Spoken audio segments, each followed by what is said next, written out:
आपका दुनिया जहान में। मेरा नाम है संदीप सोनी। हर हफ्ते एक सवाल और उसका जवाब तलाशने की कोशिश, बीबीसी पड़ताल दुनिया की। शुरुआत में ये विषय सुनने और समझने में आपको जटिल लग सकता है, क्योंकि ये वाकई जटिल है। इतना जटिल कि वैज्ञानिकों को भी इसे समझने में 5 दशक का वक्त लग गया। क्या आप जानते हैं कि वैज्ञानिकों ने एक ऐसा प्रोग्राम डिजाइन किया है जो प्रोटीन के स्ट्रक्चर को विजुलाइज कर सकता है?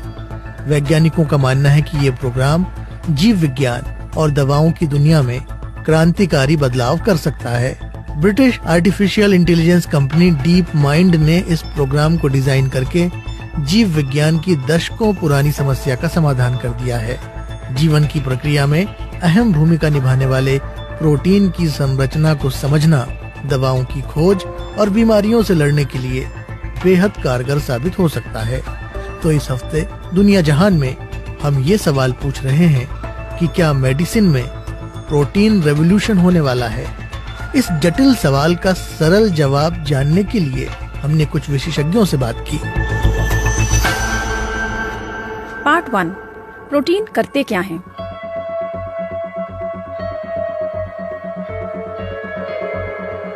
Proteins are very tiny molecules. They're in every living system. Protein बहुत छोटे अणु हैं जो हर जीवन प्रणाली में मौजूद होते हैं, जो डीएनए को एक तरह से बांध कर रखते हैं, जो जीवन का आधार है। प्रोटीन एंजाइम्स हैं जिनमें जीवन का पूरा रसायन छिपा है। देखना, सुनना, स्वाद, गंध और स्पर्श सब प्रोटीन अणुओं पर निर्भर है। किसी भी व्यक्ति की त्वचा, बाल, नाखून, हड्डियां और तमाम अंग प्रोटीन से मिलकर बने होते हैं। प्रोटीन के बिना जीवन नहीं है। ये है हमारी पहली विशेषज्ञ प्रोफेसर डैम जेनेट थॉर्नटन, जो प्रोटीन के बारे में दुनिया के जाने माने शोधकर्ताओं में से एक हैं। हमारे शरीर में हजारों प्रकार के प्रोटीन होते हैं जो अणुओं की लंबी श्रृंखला से मिलकर बने होते हैं, जिन्हें अमीनो एसिड कहा जाता है। We have only 20 different types of amino acids. Every different type of हमारे शरीर में 20 तरह के एमिनो एसिड पाए जाते हैं। अलग अलग प्रोटीन में श्रृंखलाबद्ध तरीके से एमिनो एसिड अलग अलग क्रम में मौजूद होते हैं। सुनने में ये जितने सरल लग रहे हैं, हमारे शरीर में उनकी मौजूदगी उतनी ही जटिल है। एमिनो एसिड की ये श्रृंखला एक लाइन में नहीं होती, बल्कि 3D आकार में मुड़ी हुई होती है।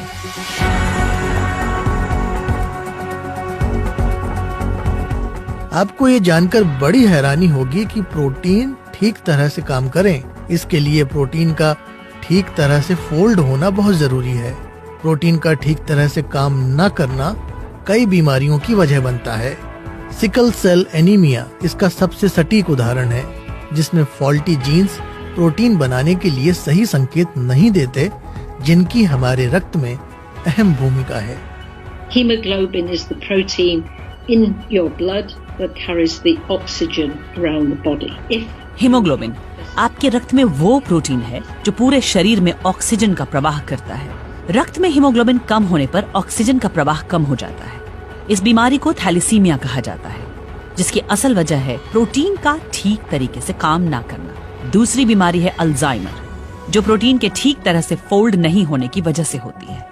इसकी वजह से मस्तिष्क में एक तरह से कचरा जमा होने लगता है, जो उसे सही तरीके से काम नहीं करने देता। इससे कोशिकाएं मरने लगती हैं।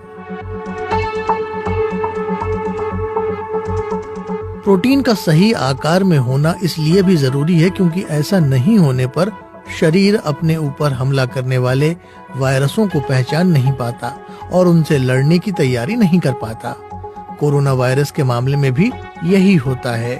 So if you think about the SARS-CoV-2, the COVID virus has about 28 proteins. जहां तक कोरोना वायरस और प्रोटीन का सवाल है, प्रोटीन ही वायरस की मदद करते हैं और प्रोटीन ही हमारे इम्यून सिस्टम को वायरस से लड़ने के लिए तैयार करते हैं। आपने स्पाइक प्रोटीन का नाम सुना होगा।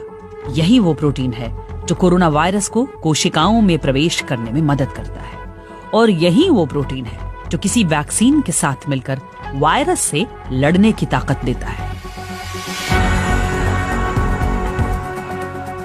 यही वजह है कि प्रोटीन किसी भी दवा का अहम हिस्सा होते हैं। इसमें प्रोटीन की न सिर्फ रासायनिक संरचना बल्कि उसका सही आकार दोनों बेहद महत्वपूर्ण होते हैं। किसी दवा को अधिक से अधिक असरदार बनाने के लिए प्रोटीन का सही आकार में होना जरूरी है, जिसके बारे में हम पहले बहुत ज्यादा नहीं जानते थे।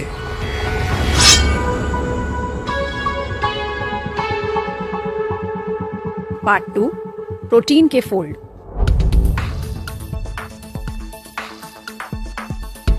अब मिलिए हमारे दूसरे विशेषज्ञ से। I'm Professor Andrew Martin from University College London. We've had people work. मेरा नाम प्रोफेसर एंड्रयू मार्टिन है और मैं यूनिवर्सिटी कॉलेज लंदन में पढ़ाता हूँ। मैंने देखा है कि वैज्ञानिक 50 साल से इस समस्या का समाधान खोजने की कोशिश कर रहे थे कि प्रोटीन का सही आकार क्या है, प्रोटीन किस तरह फोल्ड होता है। उन्हीं अनुमानों का इस्तेमाल आर्टिफिशियल इंटेलिजेंस में किया गया है।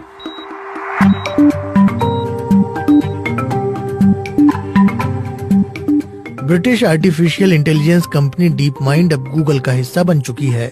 बायोकेमिस्ट्री की दुनिया में डीप माइंड की इस उपलब्धि का नाम है अल्फा फोल्ड। इसके बारे में डीप माइंड का दावा है कि पहले से मौजूद डेटा के आधार पर प्रोटीन के आकार और फोल्ड होने के पैटर्न का सही अनुमान लगाया जा सकता है।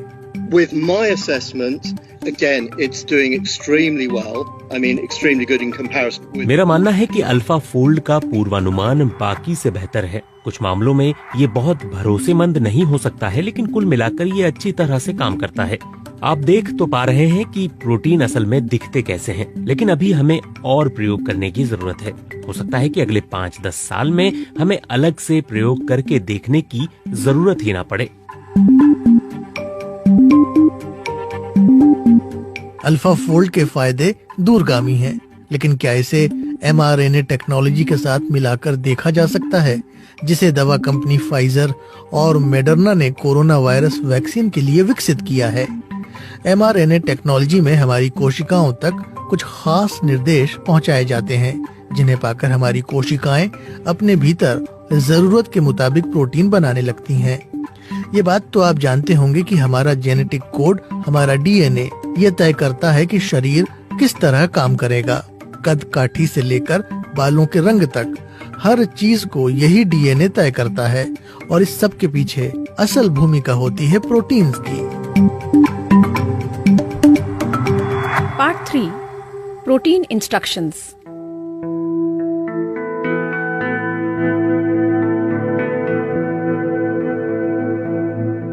It's a really powerful technology because of that, because you can encode basically any protein you want to. There's a number of other applications that it's being used for, even in ये एक बेहद प्रभावी तकनीक है। इसके जरिए शरीर के लिए उन जरूरी चीजों को बनाया जा सकता है जिन्हें शरीर ठीक तरह से प्रोड्यूस नहीं कर पाता। मान लीजिए किसी व्यक्ति को किसी खास प्रोटीन की कमी की वजह से कोई दुर्लभ बीमारी है, तो इस तकनीक से उस मिसिंग प्रोटीन की कमी पूरी करके उस बीमारी को भी ठीक किया जा सकता है। आप इसे प्रोटीन रिप्लेसमेंट थेरेपी भी कह सकते हैं। ये तकनीक कैंसर जैसी बीमारी में भी कारगर साबित हो सकती है। कोरोना वायरस की पहली वैक्सीन इसी mRNA टेक्नोलॉजी पर आधारित है।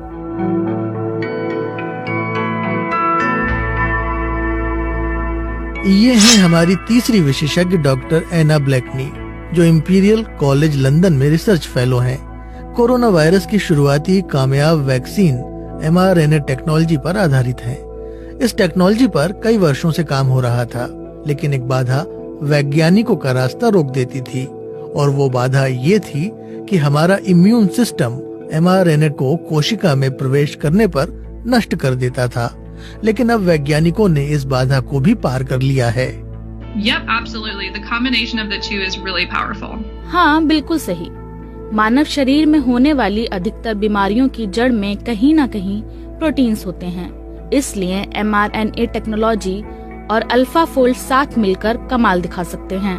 इन दोनों का कॉम्बिनेशन बहुत ताकतवर होगा। mRNA और प्रोटीन फोल्डिंग साथ मिलकर दवाओं की दुनिया में बुनियादी बदलाव कर सकते हैं।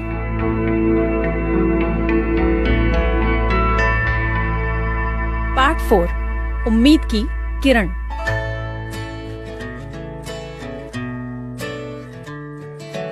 I am tremendously excited. I am optimistic that with this advance that we have seen now in the prediction of protein structure, मैं बहुत रोमांचित हूँ।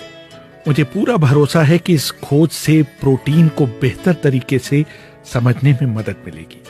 इससे बायोमेडिकल रिसर्च और नई दवाओं को बनाने का रास्ता साफ होगा।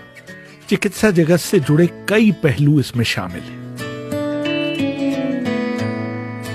ये हैं हमारे चौथे और आखिरी विशेषज्ञ प्रोफेसर एंड्रे लूपस, जो जर्मनी में मैक्स प्लैंक इंस्टीट्यूट के डिपार्टमेंट ऑफ प्रोटीन एवोल्यूशन में डायरेक्टर हैं। दुनिया भर के वैज्ञानिक बीते 50 साल से ये समझने की कोशिश कर रहे थे कि प्रोटीन 3 डायमेंशनल आकार में आखिर कैसे फोल्ड होता है। प्रोफेसर एंड्रे लूपस का मानना है कि डीप माइंड ने अपनी खोज के जरिए नई संभावनाओं के द्वार खोल दिए हैं।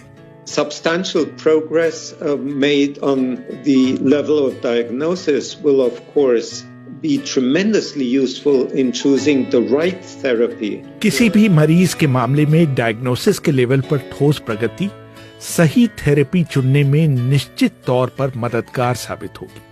इस क्षेत्र में प्रगति का असर दवाओं पर भी पड़ेगा। इन तमाम कदमों से, जैसा कि हमें वैक्सीन के मामलों में नजर आ रहा है, मेडिकल में संभावनाएं बढ़ जाएंगी। प्रोटीन्स को जितना अधिक समझेंगे, बीमारियों से लड़ने में उतनी ही अधिक मदद हमें मिलेगी। हैरानी की बात तो यह है कि आर्टिफिशियल इंटेलिजेंस की मदद से वैज्ञानिकों ने उस गुत्थी को कुछ ही दिनों में सुलझा लिया, जिसे प्रयोगशाला में कर दिखाने में शायद और कई साल लग जाते। डीप माइंड एक कंपनी और रिसर्च लैब है जो जटिल आर्टिफिशियल इंटेलिजेंस गेम्स के लिए जानी जाती है। साल 2014 में गूगल ने इसका अधिग्रहण कर लिया था।